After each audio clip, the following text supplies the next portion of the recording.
Et justement, les centres de santé mutualistes, on en parle. La clinique Bonneveine n'a jamais été aussi proche de la fermeture. Elle dépend du Grand Conseil de la Mutualité qui est en liquidation judiciaire. Hier, le repreneur potentiel de l'établissement a jeté l'éponge. 200 emplois sont menacés. Marguerite Fioc. Les salariés l'ont appris mercredi en conseil d'administration.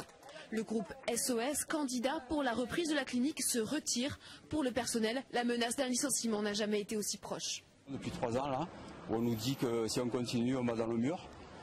Visiblement, oui, ils avaient raison.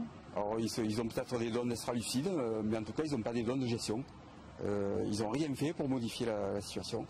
Selon la direction qui n'a pas souhaité s'exprimer, l'équilibre financier de la clinique a été ébranlé par la réforme de l'assurance maladie de 2007. Bonneveine serait aujourd'hui déficitaire, mais pour l'intersyndicale, l'équilibre budgétaire est à la portée du Grand Conseil de la Mutualité.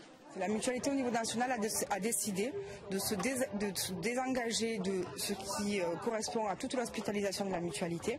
Et dans ce cadre-là, le Grand Conseil de la Mutualité met en application les orientations nationales en voulant céder ou, ce qu'on a appris hier, donc arrêter l'activité de la clinique Bonneveine. C'est donc l'accès aux soins de la population des quartiers sud de Marseille qui est menacé. Clinique de proximité à Bonneveine, on soigne tous les patients sans dépassement d'honoraires. J'ai 1 200 € par mois et tout le monde est gentil pour moi. Les chirurgiens sont formidables. Quand j'arrive, je suis gâtée, tout le monde me respecte, je suis bien. Pourquoi vous voulez nous enlever notre clinique? Mais nous allons devenir quoi, nous les vieux? En matière de services d'urgence, il n'y a plus que la clinique de Bonneveine. Vous avez choisi d'habiter à la Madrague de Montredon, par exemple, ou au Goude.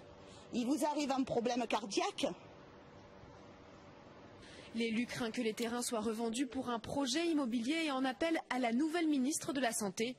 En fin d'après-midi, un grand rassemblement était prévu pour sauver la clinique mutualiste de Bonneveine.